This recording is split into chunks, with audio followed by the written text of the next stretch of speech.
Hello, my name's Andrew Wright, and I'll be presenting the portion of the Human Factors and Ambulance Gurney Design project that relates to the handles, specifically the prototype and redesign recommendations.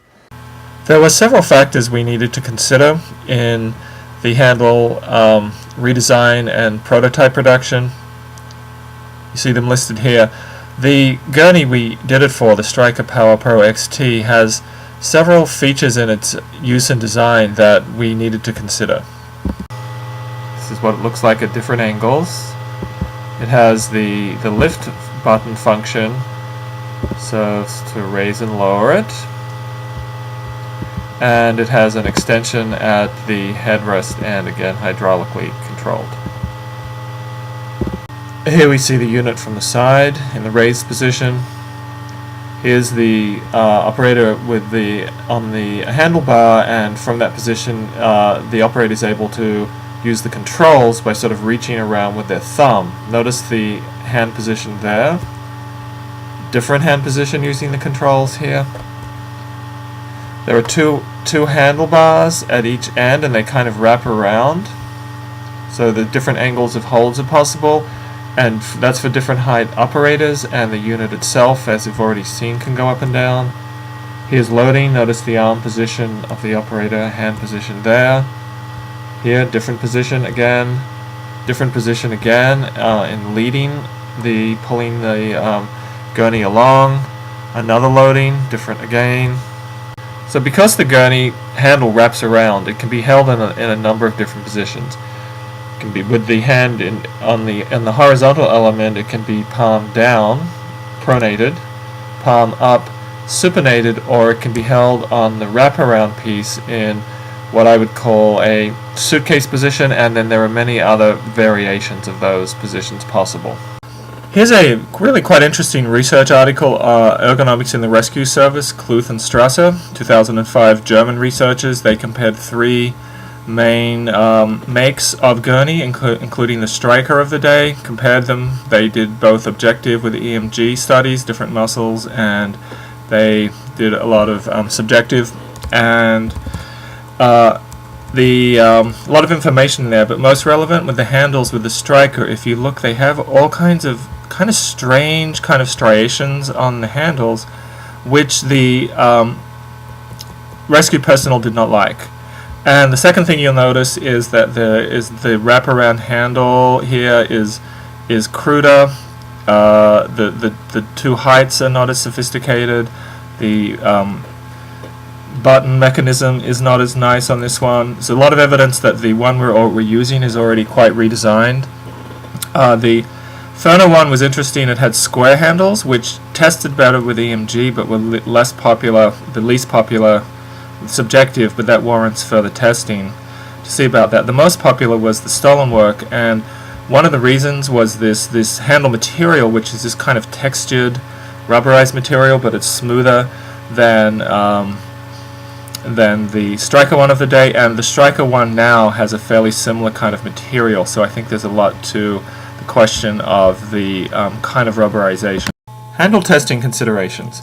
So one of the main things we tested were handle diameter and material, and we went to Home Depot and selected three variants of round wood, 2 of square wood, 3 of round PVC.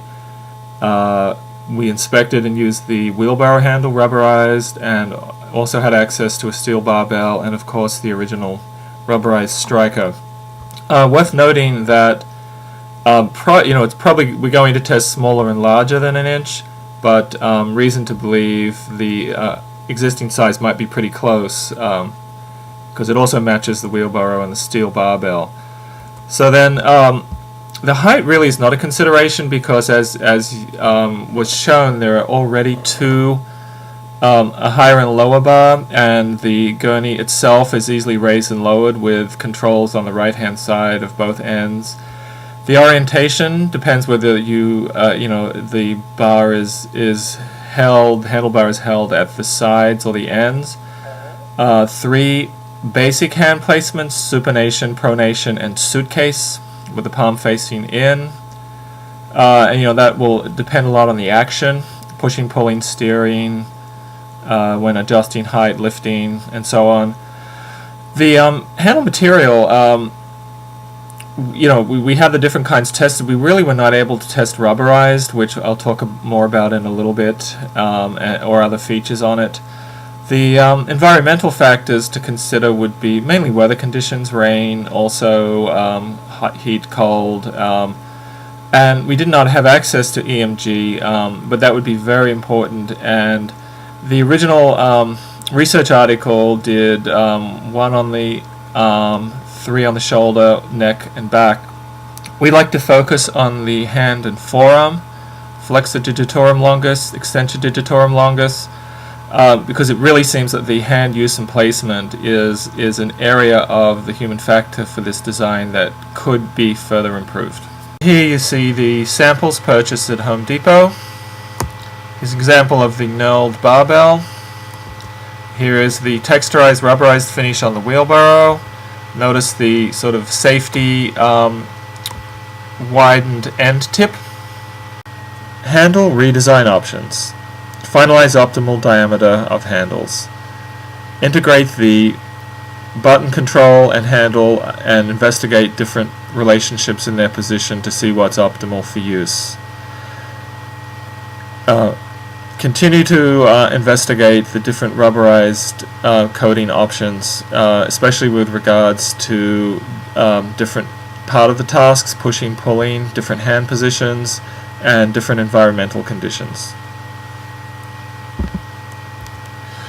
There's a sort of a wish list of things that if we, given the knowledge we gained during the project, that we may have chosen to start at this place, or things that we just didn't have the budget or equipment or time to do.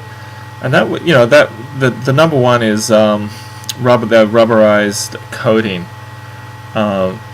Some real detailed EMG work for the different positions to see what really does work best and when, and different options around that. A lot of human factor knowledge is already stored in wheelbarrow use and research, and some of that may be able to be applied to gurney and stretcher handle use, and more interviews, more knowledge from different emergency personnel who use the stretcher, different geographic and different task situations. And now back over to my next team member for the rest of the presentation.